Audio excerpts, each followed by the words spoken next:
If you only have a 401k, you're not getting the most for retirement. Wait, what? Add a Robinhood IRA on top, then they'll boost it by 3%. You can do that? And if you transfer in any retirement account, you get 3% on top of that. Is there a limit to the match? No limit. Robinhood Gold gets you the biggest contribution match of any IRA on the market. Sign up for Robinhood Gold at Robinhood.com/boost by April 30th. Subscription fees apply. Investing involves risk. 3% match requires gold for 1 year from first match. Must keep IRA for 5 years. Match on transfers subject to additional terms and conditions. Robinhood Financial LLC, member SIPC.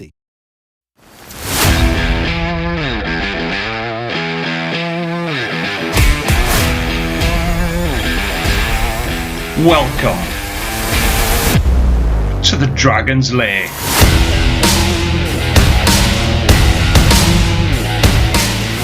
Hello and welcome to the Dragon's Lair podcast. I hope you're well. I'm Jamie, and joining me once again this week is my co-host Gavin Thomas. How are we, Gav? I'm very well, Jamie, very well on this very Gwent-like Thursday night. It's a bit dark and a bit windy down here in Sussex. How's your week been? Did you play rugby after on Saturday? Did you get roped into it? I didn't. I went there. I got changed into kit, but then I just made a conscious decision not to take myself on the field. Being 10 years older than everybody else, I decided it was probably time not to go. I mean, 300 caps you've got for that club, isn't it? It is, yes. My goodness, fair play to you. Fair play. 300 caps. You're like the Alan Wynne-Jones, isn't it, I suppose? Well, you know, like if Alan Wynne-Jones was a really ineffective second row, I am exactly like Alan Wynne-Jones. Well, we have a guest with us tonight, Gav. Our first ever guest on the podcast, which is nice, isn't it? Yeah. So we have got the chairman of the Dragons Official Supporters Club, Mr. Dan Hallett. How are we, Dan? I'm well, thank you. Thanks for the invite. Not a problem. Thank you for joining us. So I thought we'd kick off the pod with yourself, Dan. Just could you give the listeners a bit of background about yourself and your sort of connection to the Dragons? Yeah, certainly. Basically, I was there from the start. I was actually in attendance at the very first Dragons home game. I would like to open it up to you two if you can remember or know where and who the opposition were. No, I missed them. I don't know. I'm guessing. I mean, it's a total guess. I'm going to say something like, I don't know, Borders or Ulster, something like that. I was going to say Celtic Warriors, but it was actually, well, the first home game that they played. They did play an away game down in Cornwall, I think, was at Pontypool Park. Oh. And it was against Leeds Tykes, including the future Scarlet, or maybe he was Scarlet before that, Matt Cardy at fullback. So it was it was when they were Gwent Dragons. Then they became Newport Gwent Dragons, and with all the potted history of that since. But I think we can just brush over that. Yes. Yeah, so that was pretty much 20 years ago. Which is making me feel quite old. And most of the season since, I've either been a season ticket holder or there were a few times when was living in London or in various other places I didn't. But yeah, so basically the reason I have very grey hair is of Dragon supporting. And where was sorry, Dan. No, go on, carry on.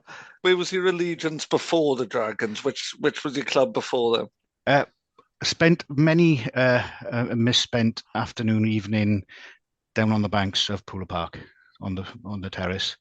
Usually, my dad would go and stand up on the back of the concrete steps towards the bandstand end, and me and my mates or my brother would go and harass the touch judges or opposition players down on usually around about the 22 mark there. So, and I listened to the first podcast, and you mentioned about the New Zealand game in '89, and there is video evidence that I was there in my very fetching two-tone Nike rain jacket, grey and green, and I watching it back a few years ago, and I went, "Oh my God, that's me." So yes, I was there for that, and a bit of a hammering that we got, but still, it was a very full Pontypool Park that time. ED days, isn't it? Fair It is, play. yeah. So, So basically, I went from supporting Pontypool as a boy when we would beat pretty much everybody, and then 2003 happened, and we haven't beaten many people since. It's the team I support. Still try and get to Pontypool Park every now and again, but Dad's still a season ticket holder. He goes every week. Well, he quite often goes on his little boys' jollies down to West Wales to see. Well, when they were in the Championship, a couple of times he's had to go and sleep on somebody in somebody else's house, one of the opposition supporters, much to my mother's disdain. Dirty stop out, but yeah. So yeah, so Pontypool, and basically the reason decided to sort of jump in with the Dragons is me and my brother kind of just had a realization that if we wanted to watch professional rugby, we knew Pontypool weren't going to be that club. No. Great history, great ground, but the infrastructure wasn't there for professional rugby. Hence why they dropped down the leagues for far too many years. And so we sort of thought, well, we both lived in Cardiff at the time, and there was no chance in hell that we were going to go and watch Cardiff Blues. Excellent. That's a wise choice, Dan. Yeah. So exactly. Unfortunately, my father-in-law is a season ticket holder there, and okay. But we all have our crosses to bear. Right. So, I mean, you've been there from the start then. You've seen it all, Dan, haven't you, as a supporter? So, what would you say is your favourite memories of supporting the Dragons? Are there any particular games that stand out to you? Any real good moments? I know there haven't been many over the years. Yeah, but you think of some? we have our moments in usually once a season where we perform above and beyond.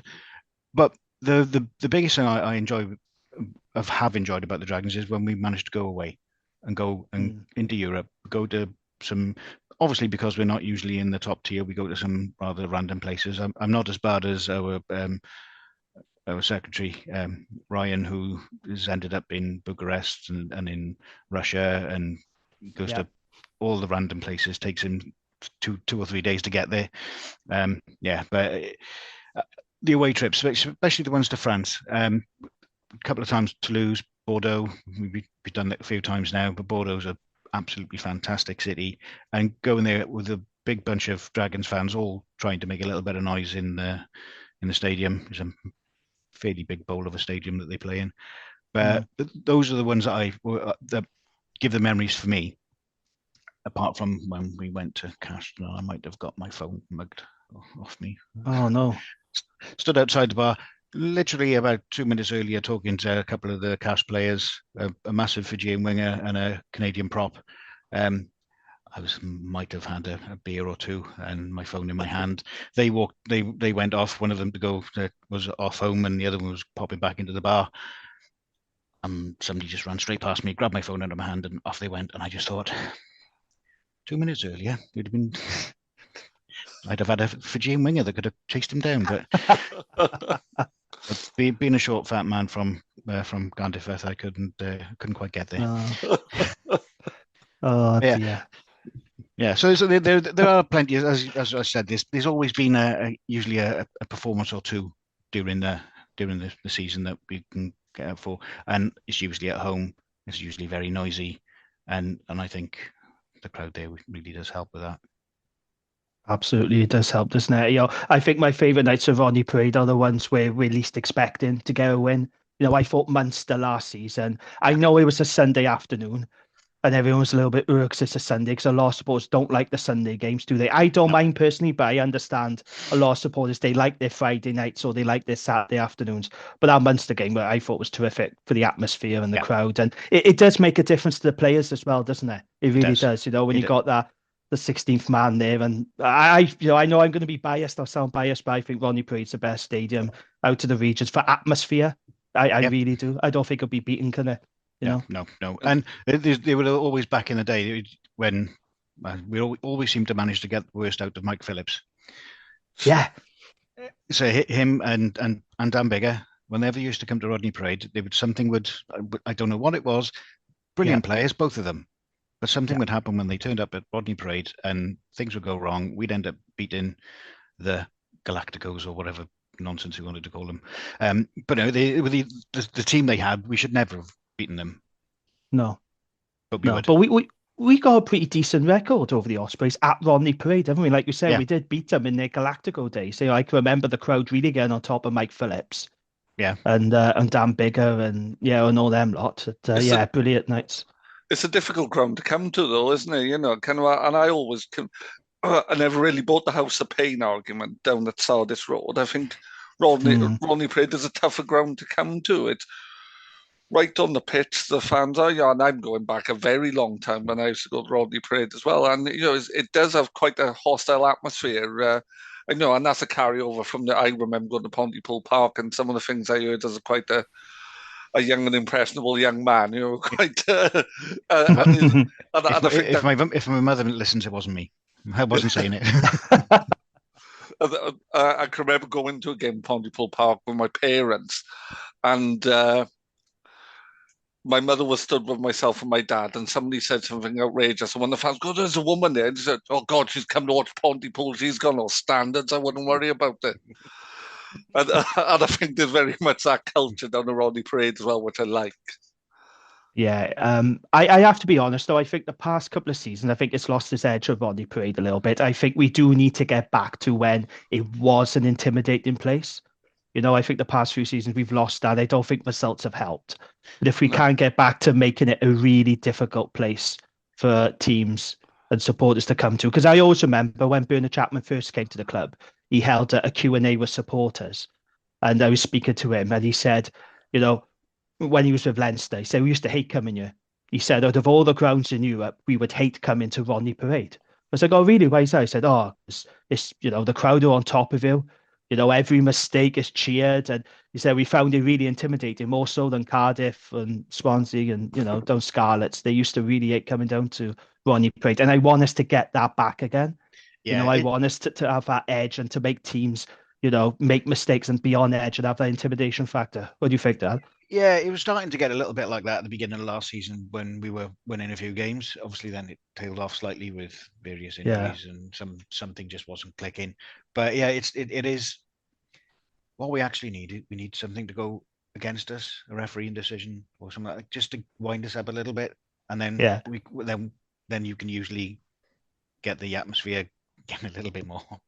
A little more tasty, but that's the bit I think. It kind of goes to the old Wimbledon Football Club adage where everyone hates us. Or was that Millwall? Yeah. Kind of Millwall. Yeah, that's definitely Millwall. Yeah. But it's that kind of thing. Like backs against the wall. Everything is stacked against us. So let's prove them wrong, kind of thing. And we always seem to have that. Obviously, apart from the first season when we were. At one point in the last game of the season, I think we were winning and we were going to be top of the league, but then results elsewhere kind of. That's right. Yeah.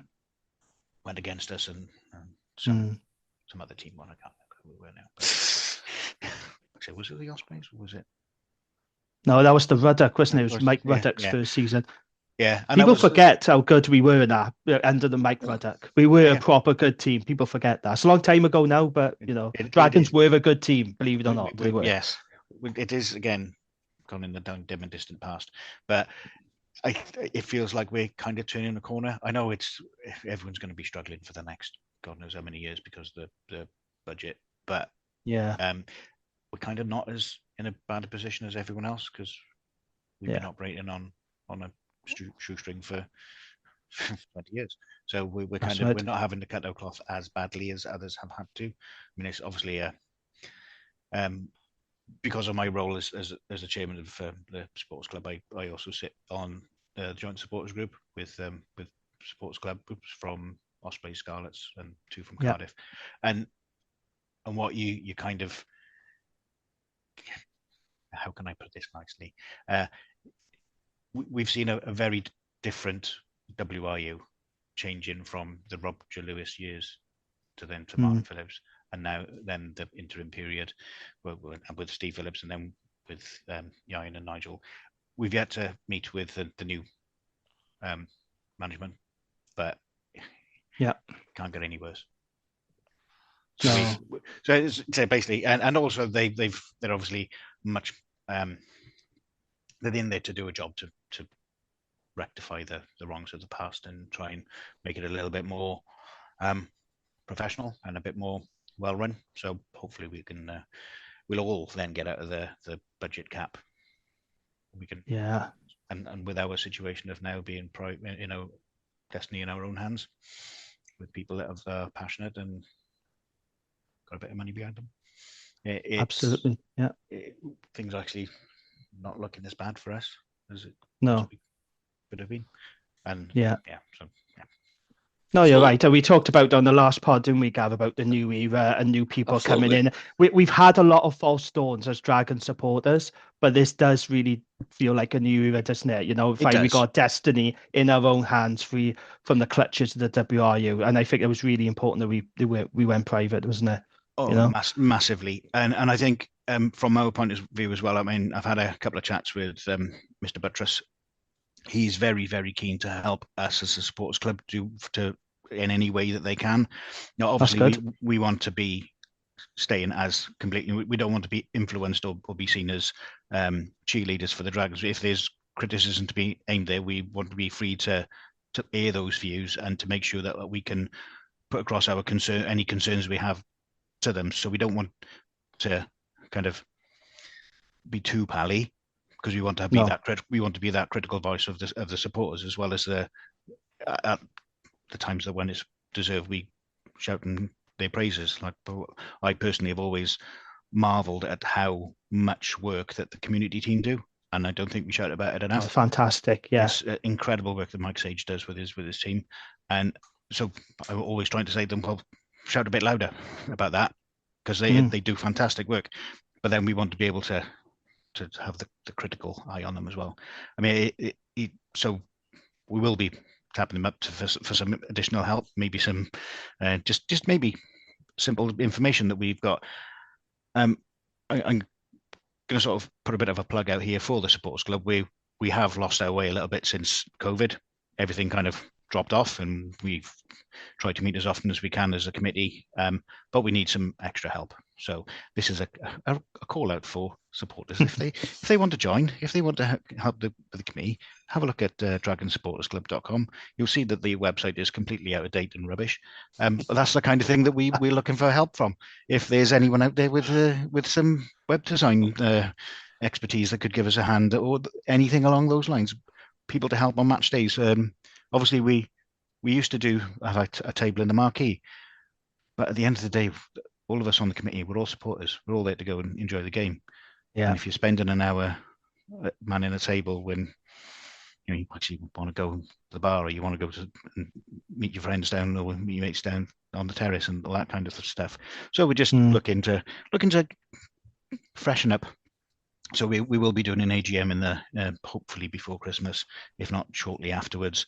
And then if anybody wants to dip their toe into the world of DOSC, I'm more than happy for them to get in contact. We've obviously got our Twitter page and our Facebook page, and and there's a contact us at, I think it's dragonsupportersclub.com. So yeah.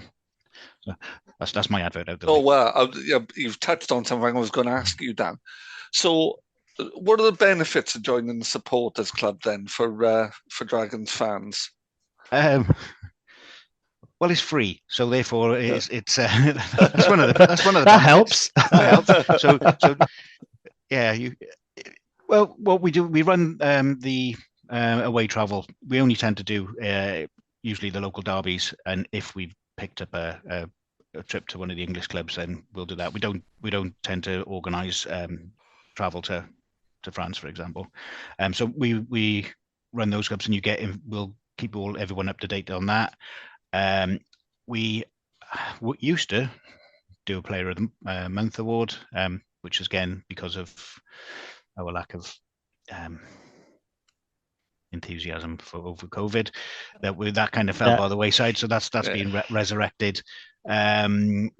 We are looking again because as we used to do, sort of when we on our first inception, we had some extra discount in things like the club shop. So we're looking and with other partners around Newport, but we're going to look at seeing if we can start pushing that again, which is again where we possibly need some additional people on board just to try and take that work, because as I say, we're all volunteers. We've all got busy lives, so it's just making sure that we've got enough people to do the work that we want to do.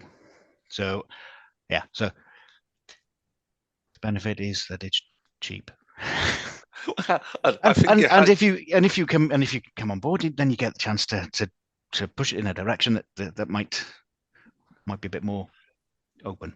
I think you're hiding your light under a bushel a bit there, Dan. You know, kind of you organise away transport that's very reasonably priced and, you know, gets people to where they need to get. I think you're a voice for the club as well. You know, you're a voice for the fans within the club, and I think that's important as well. Yeah, and a voice that has the ear of the owners as well, which it does. Yeah. We are probably not blown out trumpet enough either. No. So there we go. Oh, good stuff. Okay, so I think we've covered the supporters club now in pretty good detail, and I'll put out a link in the program notes as well, so people who see this podcast, they can just click on the link and they can sign up. It is free, as Dan said, so you can sign up and it's free to join. So good stuff. Okay, thank you for that.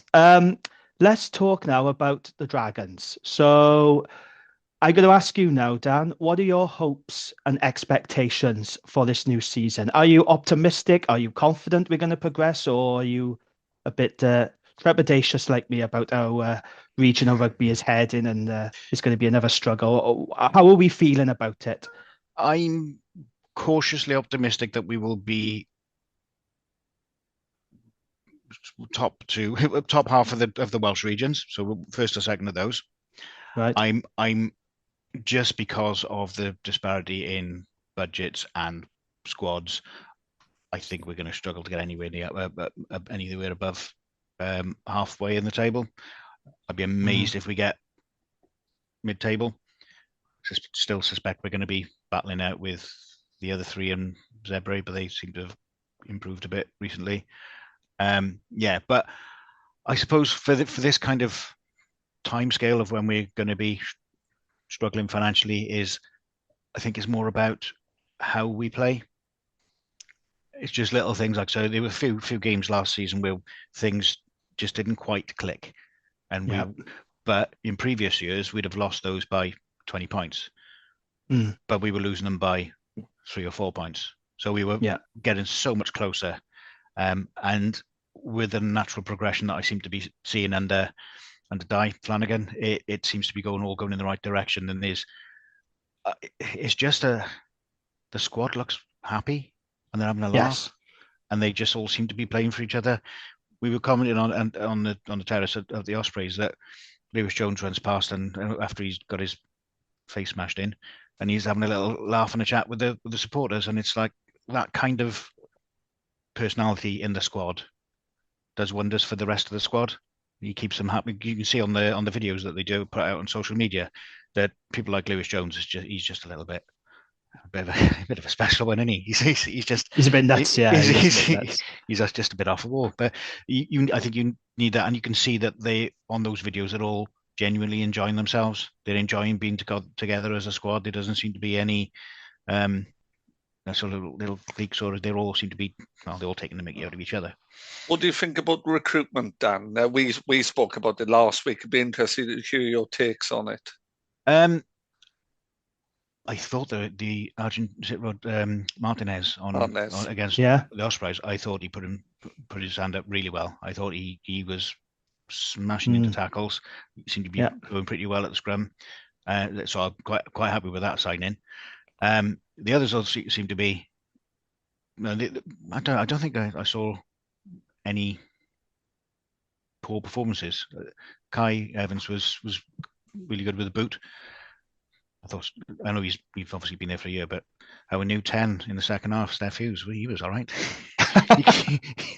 that confused the hell out of me for a while. I was going, and it's Steph Hughes and Jack Dixon. Where have they gone? Who's playing 10? And so that kind of thing is.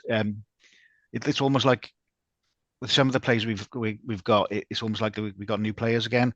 Ollie Griffiths actually being fit and well, that's like a new signing. Hmm.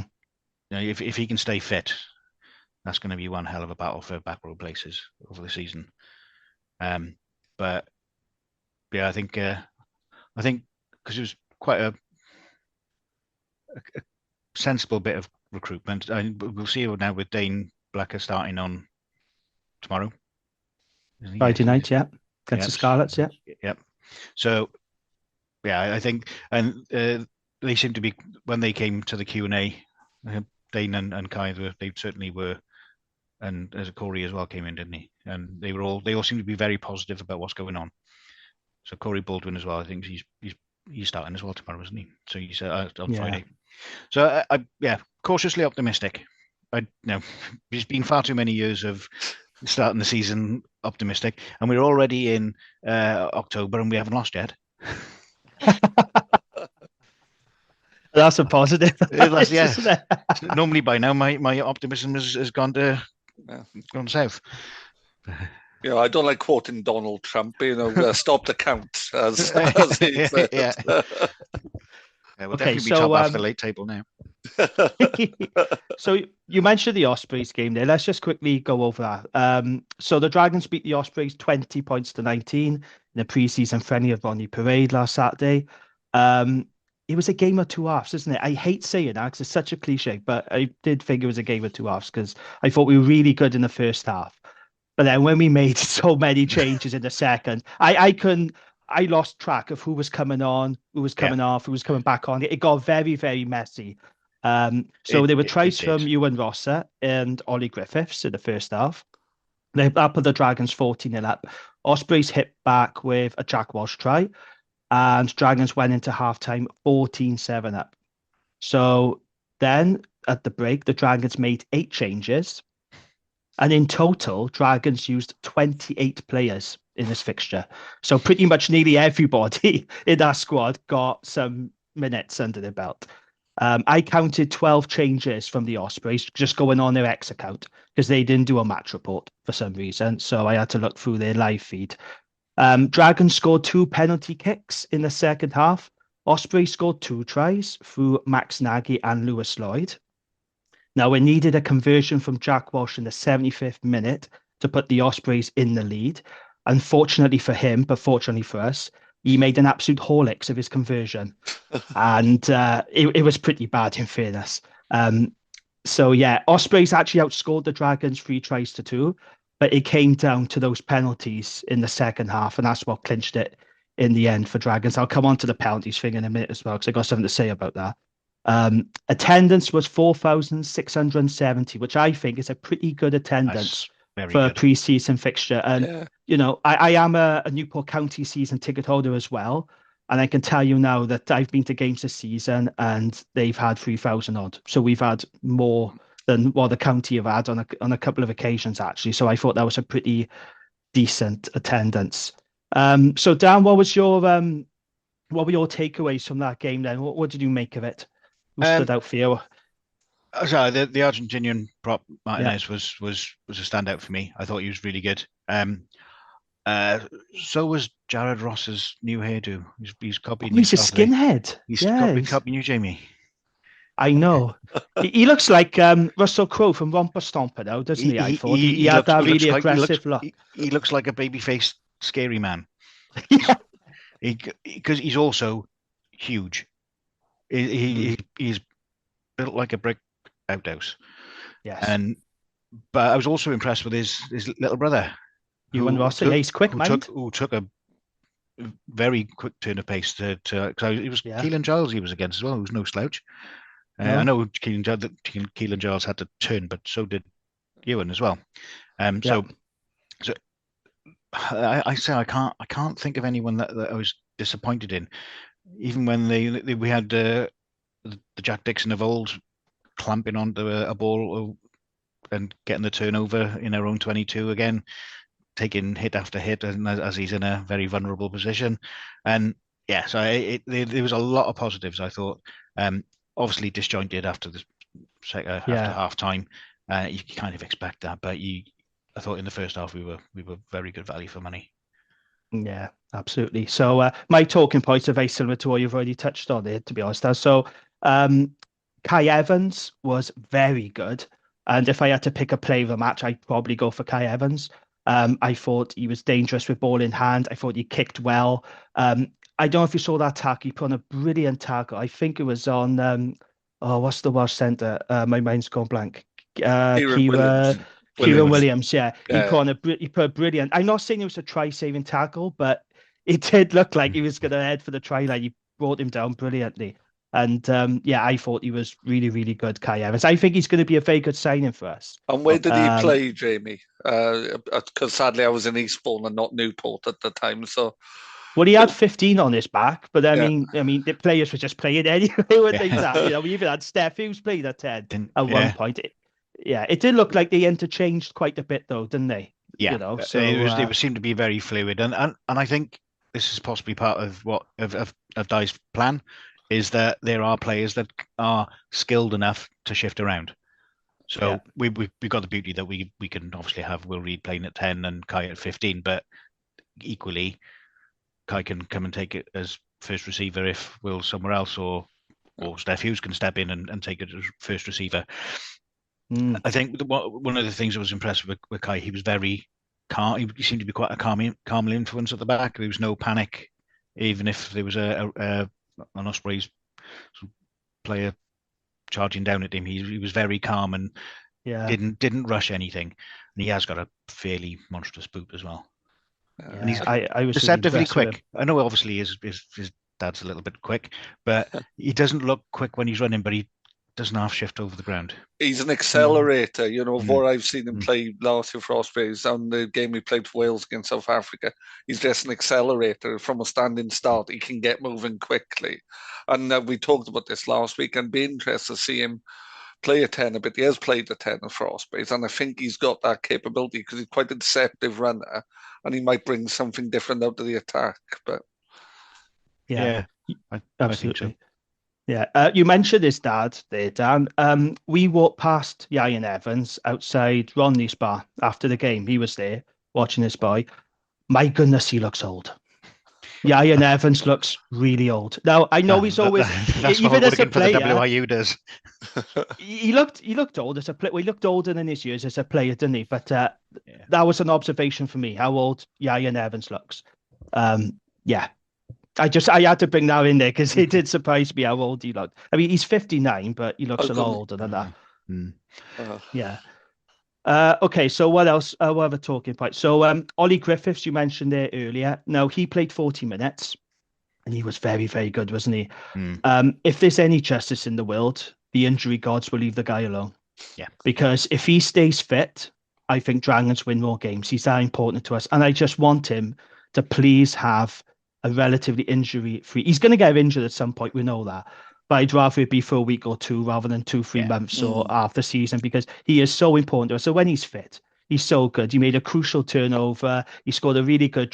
He looked so hungry. And my dad was saying, "Ollie, want to be careful now because he's looking really up for this. It's pre-season. You don't want to get injured in pre-season." So he really did look up for it, didn't he? He did. He, as you say, he was all over the park. He was doing the linking, he was doing the carrying, he was doing pretty much everything. And as I say, we have got an embarrassment of riches in the back row.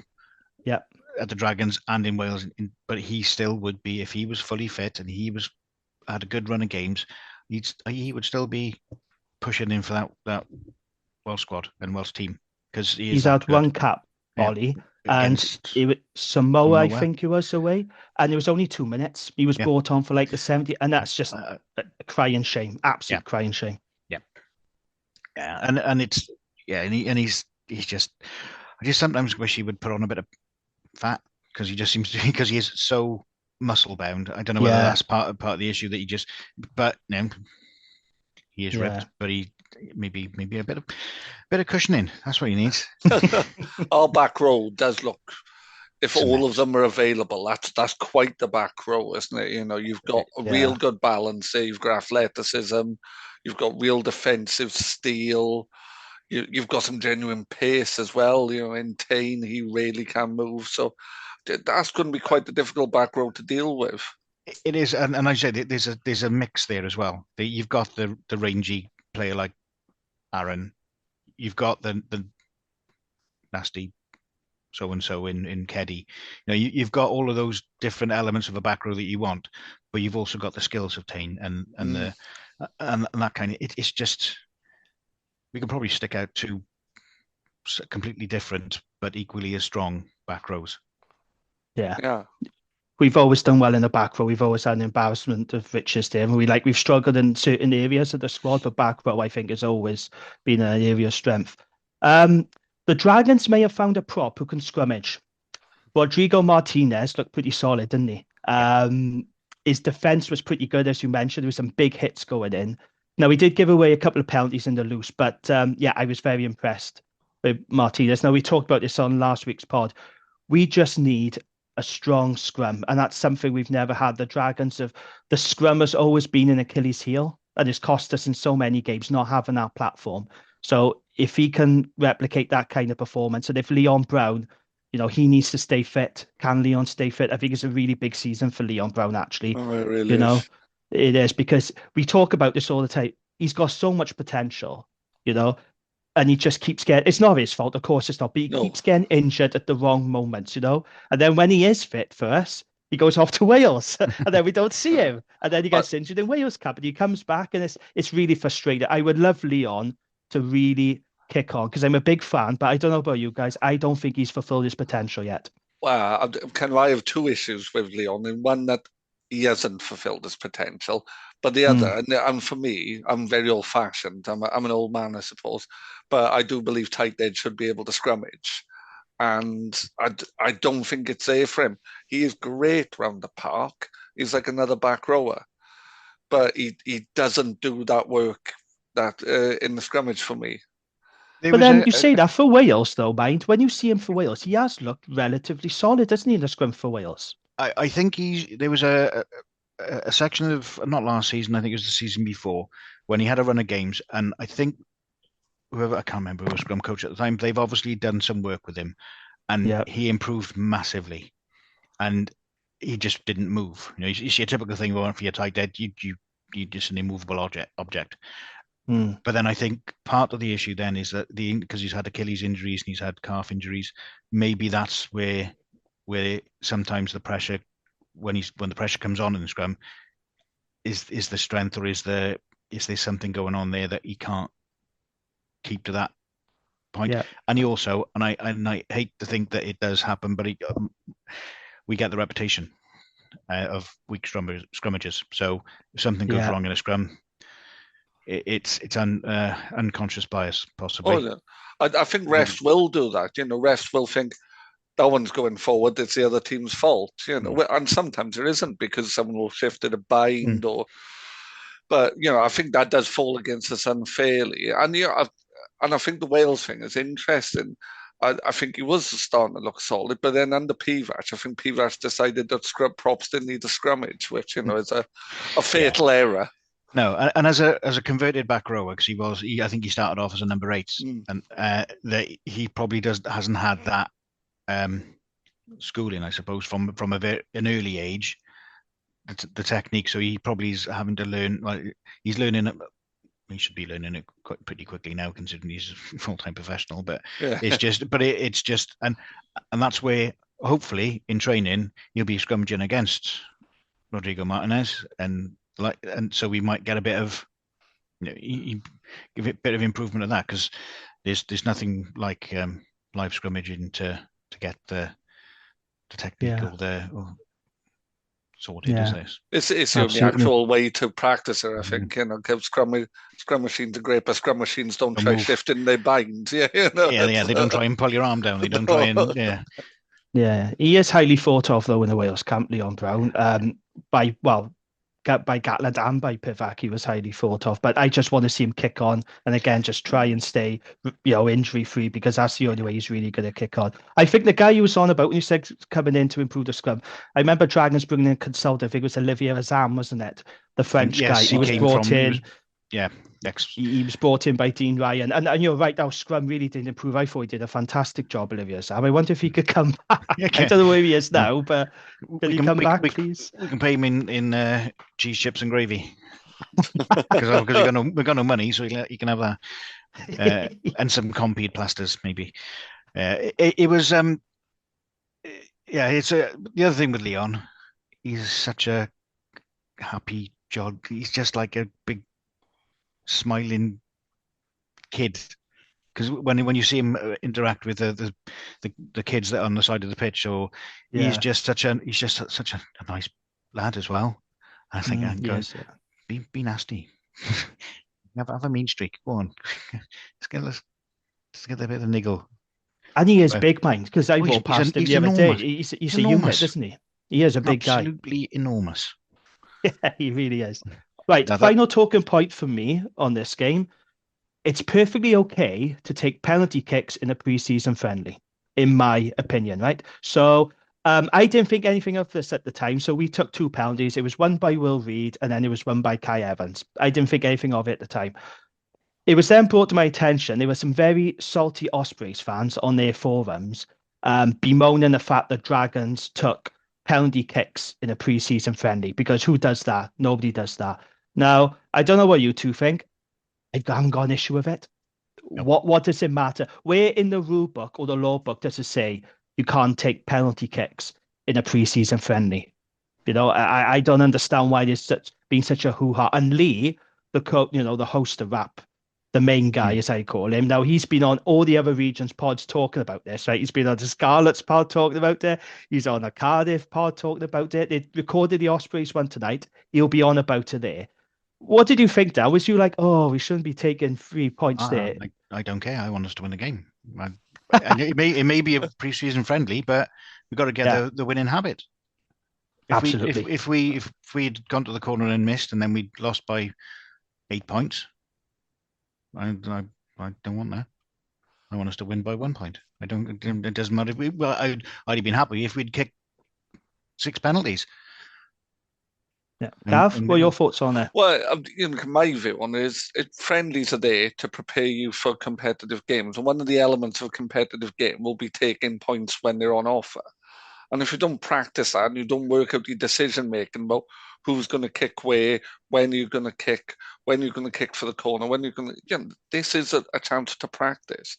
And the idea that we should, we're wearing amber and black. We're not wearing black and white hoops. We aren't the barbarians.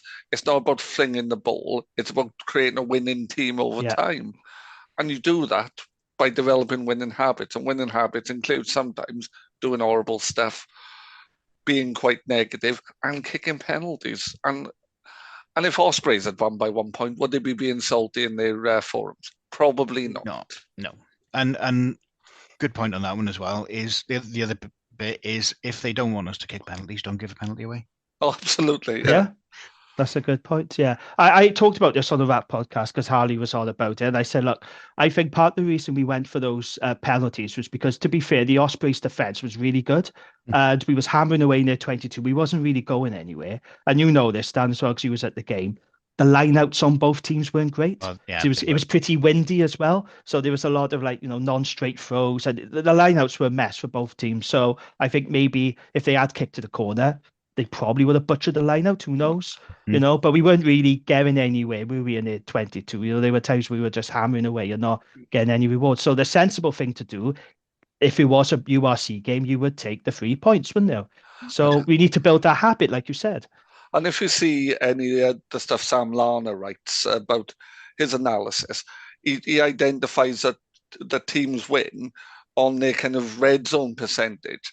And it's not necessarily about scoring tries. It's about every time you go into that 22, you take opportunities and you score points.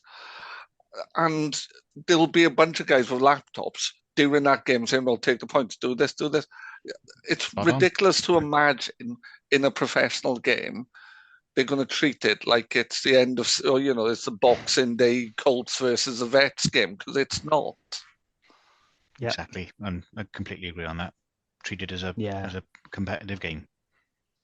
Yeah, absolutely. But it's not gone down well with certain Ospreys fans. I did see a comment for one who said it was, and I quote, weird behaviour from us. That was what he said. It was weird behaviour that we took. We dared to take the points and beat them in a pre-season friendly, but how dare us?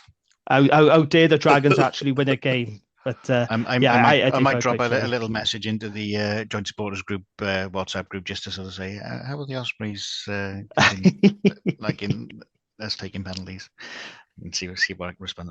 Yeah, I might get kicked out of it then though. Maybe don't do that. Dan Hallett has left. Dan Hallett has been banned from the group. Okay, so Dragons do have another pre-season friendly this week against the Scarlets at Parker Scarlet, 7 p.m. Dan, are you going to this game? I can't due to far too much family commitment stuff going on, and unfortunately, I know we've got the coach going. I think there's not much space left on it. I think there might even have been sold out now. So there'll be a reasonable contingent. I think there's a few others that are going down under their own steam as well. So I would have liked to go because I actually do quite like the Scarlets lot. They're quite a jovial bunch, and they're usually quite good hosts. So. I don't like going to Parker Scarlets. I gotta be honest. I've not had good experiences at Parker Scarlets, but that's just me personally. The stadium itself is obviously it's the same as the Ospreys place. It's just a little bit meh. Yeah, it's opposite DFS it's opposite the DFS on the retail park. It's a strange location. But they're all built. They're built from kits. All these modern stadiums. The Ospreys one, Southampton's football ground, Parker Scarlet, Pride Park up in Derby. They come with essentially as a big set of steel kits, and you build them like Meccano, and then build the cladding around it. Which is why they all look similar. It was pointed out on the terrace on when was it? Saturday? Saturday. Yeah, Saturday. Yeah. I forget what day of the week it is as well. That we don't realise how lucky we are, us and Cardiff, that our stadium is smack bang in the middle of the city centre. Yeah, because it's just so much better. You've got so much stuff around. You're not travelling. Again, Ryan, our treasurer, he's been out in France. He went to Lyon. It took him hours to get from Lyon to the actual stadium, and equally on the way back. So we are just very lucky to have our stadium where it is. Thank God they never decided to go and do an out of town stadium, and that was never really mentioned. But it was quite often on various chat forums, which was always a dangerous place. So I've had a look at these the teams for Friday, and it looks like both teams are going pretty strong, stronger than last week. So Jordan Williams is back in the team. He's at 15. We got the likes of Corey Baldwin, Seal Tompkinson, Steph Hughes is captain, Jad Rosser on the wing, Will Reed at 10. Dane Blacker is going to make his first start against his old club. Rodrigo Martinez, our favourite, Dan, he's starting at Loosehead. Jumbo gets an opportunity. James Benjamin, Chris Coleman, Matthew Screech, Ben Carter, Sean Lonsdale, George Young, and number 8, Ollie Griffiths. I won't read through the replacements because there's loads of them. But I'm looking at the Scarlets. Just read out the squad list. Yeah, looking at the Scarlets though, I mean they got the likes of Tane Plumtree in there, Dan Davis, Carwyn Tupelotu, Kieran Hardy, Owen Lloyd, Combia, Foxy, John Davis, Tom Rogers, and Johnny McNichol. So they have gone a lot stronger than their defeat to Cardiff last week. Fox's 200th game as well for Scarlets. Indeed, it is not bad considering he spent a couple of years out in France as well. Yeah, well, he's been not so much now, but he's been a brilliant player, hasn't he, over the years? I think he's past his sell-by date now, but he's been brilliant for Wales and Scarlets. That's a decent back row they got there as well, though, isn't it? It is. Yes. Tane Plumtree looks good. I like the look of Tane Plumtree as well. I think Tupelotu as well. A big, strong lad. Kind of gives him plenty to go forward.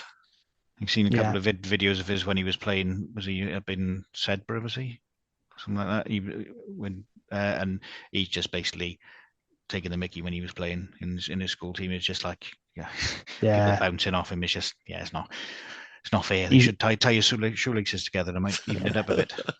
Yeah, he's a big talent, isn't he? And I emphasize the word big. He's a pretty big lad. So, now there's a few players who aren't included. Leon Brown is not included. Lloyd Fairbrother and Angus O'Brien are not included. But according to Matt O'Brien, the backs coach, they are going to be fit and available for the opener against Edinburgh. So it's not panic stations. They are going to be fit, but obviously they're keeping them in cotton wool, which is probably sensible, I think. So how do we see this game going? Do you want to make a score prediction? Any of you? I think it's gonna be another close one.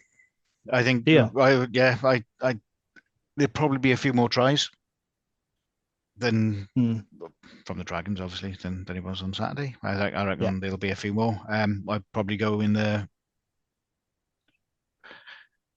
Dragons by one score in a 20-something to 20-something.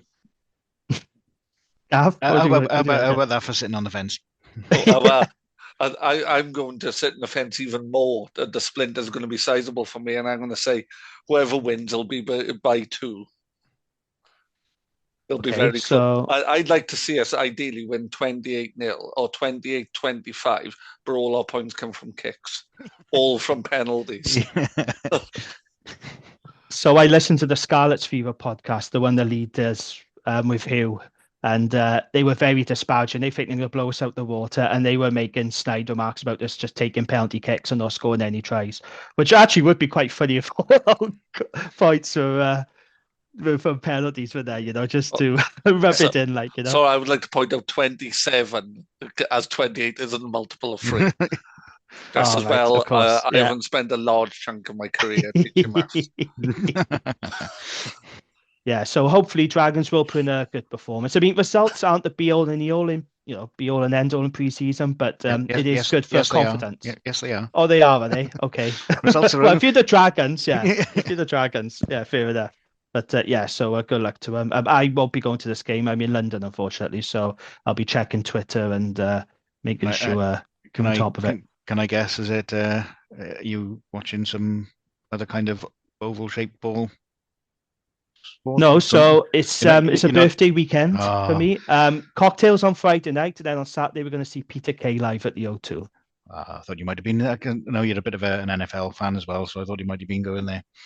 Oh no, my team ain't playing there, so no, I'm not interested. But no, Browns fan I am, believe it or not. I choose my teams well, don't I? Dragons, Browns. Yeah, so I'm a Dolphins fan, and obviously the Bills absolutely. Oh, they did, them. Yeah. But we I didn't scored 70 see that result coming. We scored 70 the week before, so it's fine. I know, that's Okay, so Gav, I believe you got a Gwent rugby roundup for us. Yeah, I feel like I should have a jingle really, but I might produce one over the next week. So over the weeks of the pods, I want to kind of focus on Gwent clubs. So I'm just going to be looking mainly at the Premiership, Championship, and League One. But if any teams want to tell me their scores and give me a little match report I can share with the listeners, I'd be more than happy to do that from any club in Gwent.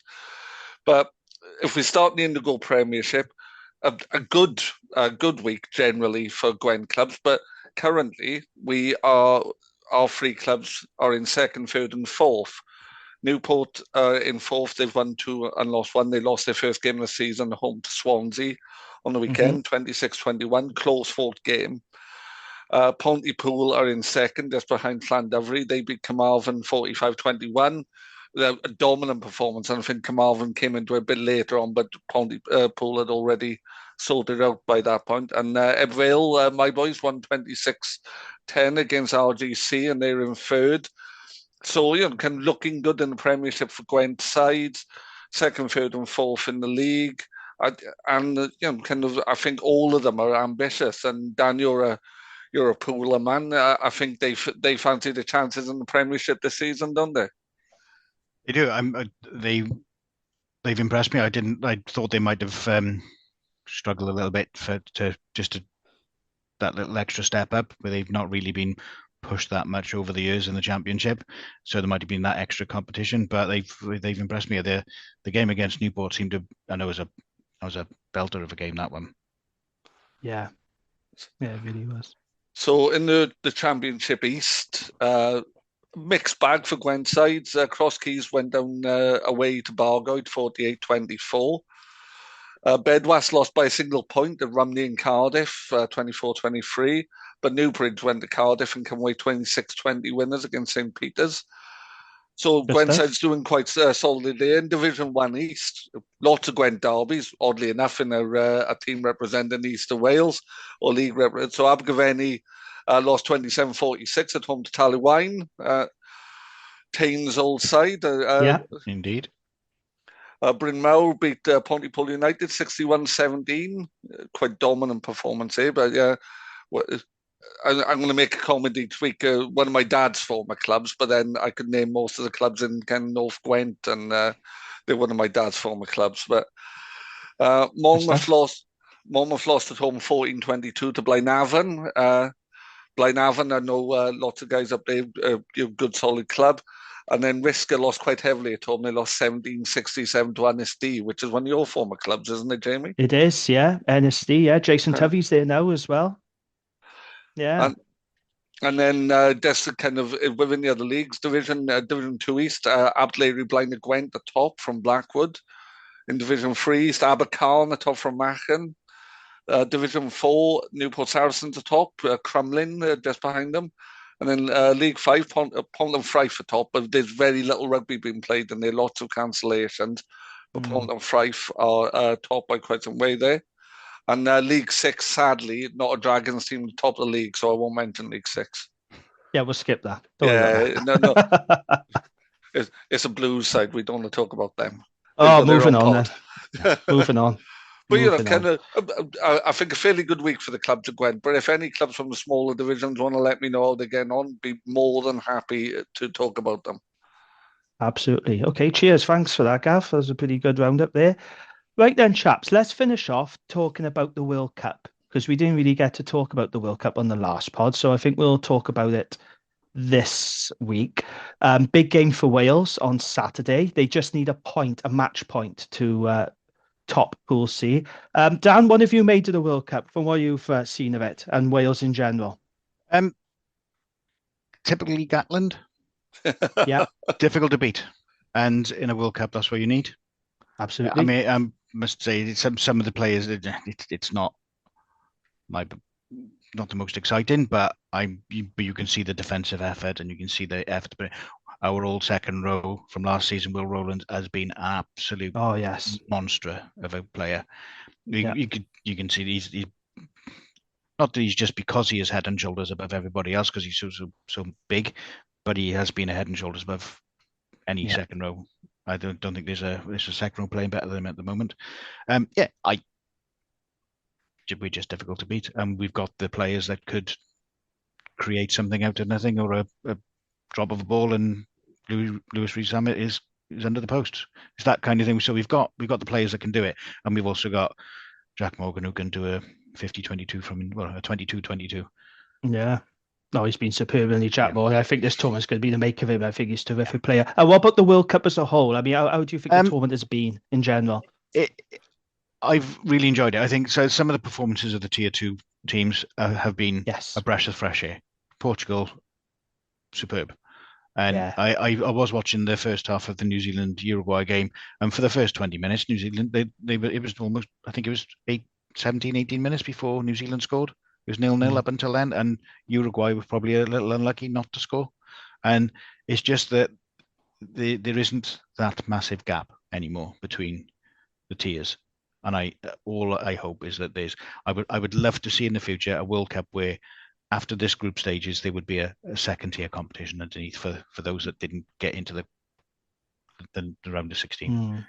I just think that would mean a lot. You can imagine, you could go with Portugal being in the final of the World Plate or whatever it is, just to keep the interest going and also keep on growing the game in the less well-established nations.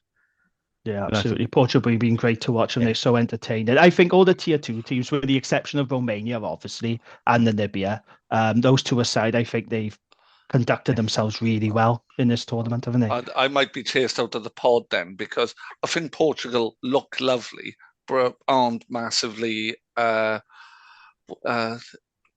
not a cutting edge to them. I think it looks great, and it might work against playing against Poland or Romania. But you've seen when they're playing the better sides, that they can defend it really, and kind of there were a couple of line breaks. And I imagine when Portugal are playing in the second-tier European competition, that's it. It's all of being kind of Taulupe is chased down their winger, and I think it's lovely to watch. I would like to see him against Australia. They just made decisions, and you're thinking, don't play so much rugby. Yeah, I know what you mean. Shove the ball into the corner and work from the line-out, because they scored a great try against us from the line-out, but they kept playing too much rugby against Australia. That could have been closer. And they just lack that slightly professional edge, which go, right, calm down. Let's not play rugby here. Let's actually try to win a game. Yeah, they butchered so many opportunities against Australia, mind. And if they took them, if they were more clinical, I think Australia could have been in real big trouble.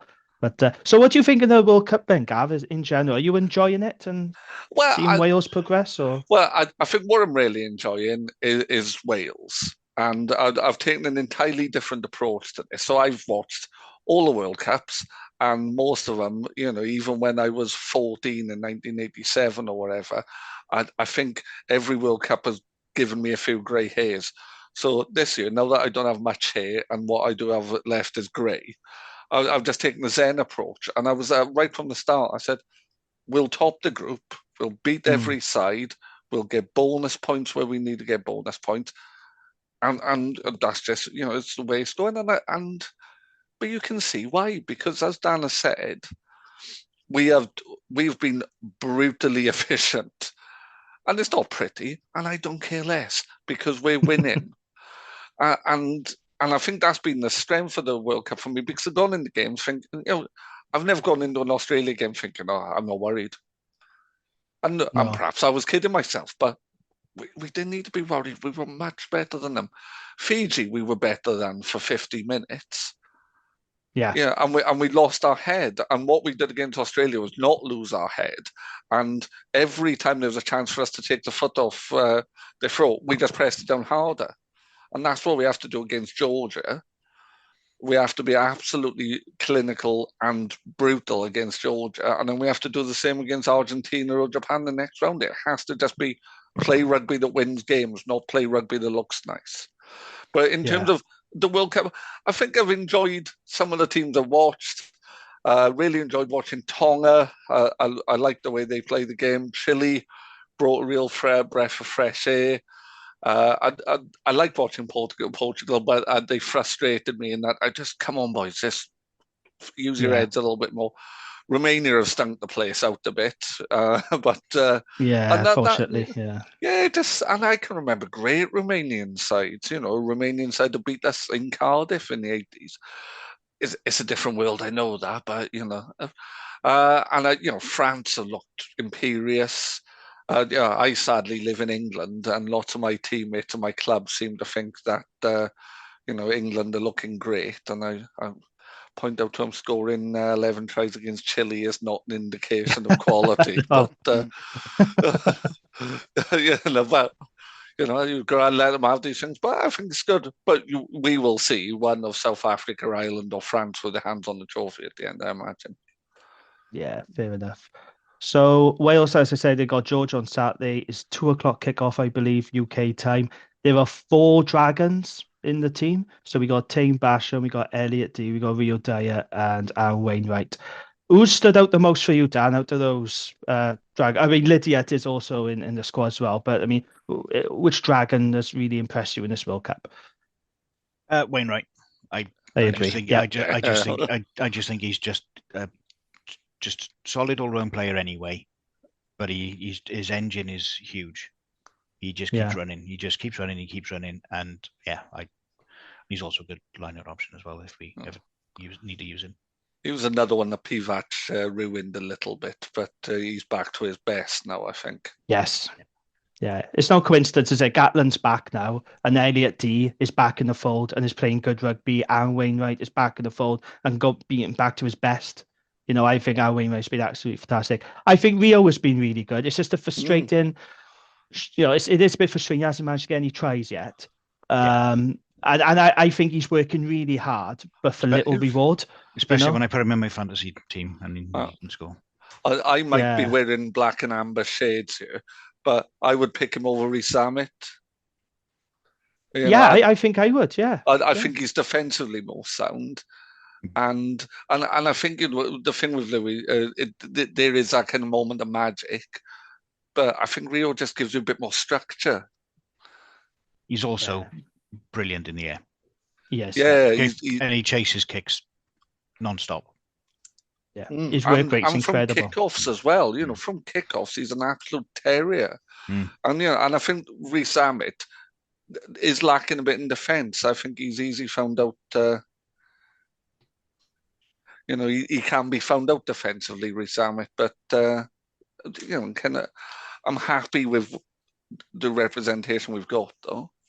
Yeah, I am as well. Have you noticed how complimentary Gatland is about Rio Dyer in the post-match press conferences afterwards? He's always singling him out, isn't he, about his work rate, how good he is in the air. And, I think, but Gatland's a big fan of his. But I just want to see him now score some tries. Yeah. I'd love to see him, score a hat-trick this weekend against George. I'd love that. Or just to get on the score sheet, Yeah. When he first came onto the scene, his kick chasing and off kickoffs as well, it was just immediately noticeable that he was almost there before. Even if he'd stick it in the 22, he'd still be there ready to try and collect the ball. So because he's obviously very rapid as well. Of course. Okay, so let's make our predictions and then wrap this up. So what are we thinking? Wales versus Georgia. Gav, what's your score prediction for this one? 42-12. 42-12, that's pretty comprehensive victory. You don't think Georgia pose a bigger threat? I think, you can tell how much people know about the game when people say, oh, Georgia have got good pack. Georgia haven't had a strong scrummage for about 4 or 5 years. And I don't think they're that side anymore. They're good in the backs, but I think we've got more than enough to deal with them everywhere on the field. And I know we lost to them, but I don't count those. Dane Blacker was on the bench for Wales that day, and I like Dane as a player, but he's not an international scrum half. I don't think he even got on the pitch, though, did he? I don't think he even made his debut. No. I was at that game, by the way, and on the one hand, it was lovely seeing Georgian players crying, falling to their knees, and the fans, but that was a pretty grim day. It was also the first game I took my daughter to. That was her first Welsh international, and I'm sure I've scarred it for life now because she was very upset after the game. As was I. And that was the final nail in the coffin for Pivac as well, wasn't it? He was never going to come back from that. You can't come back from it. We shouldn't be losing to a team playing at that level. As simple as that.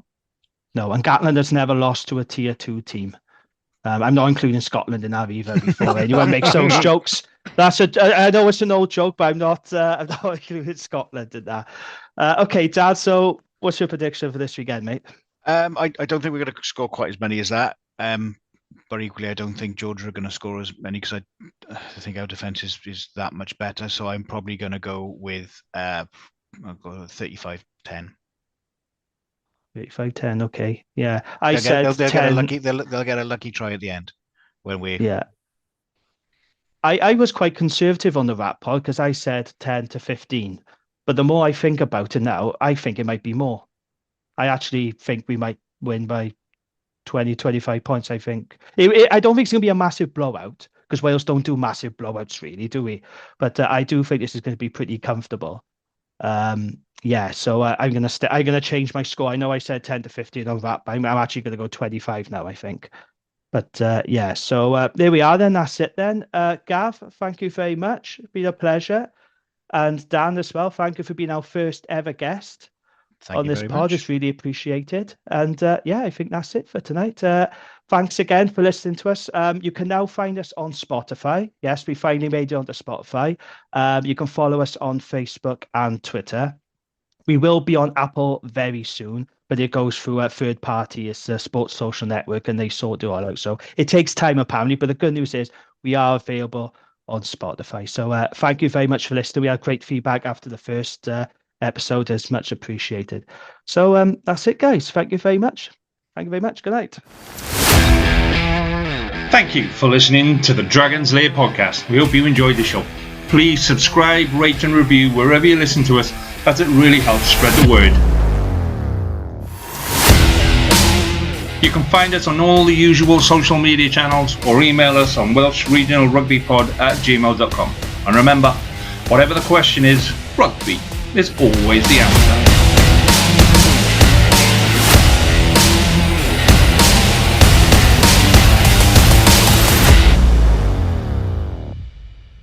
Sports Social Podcast Network.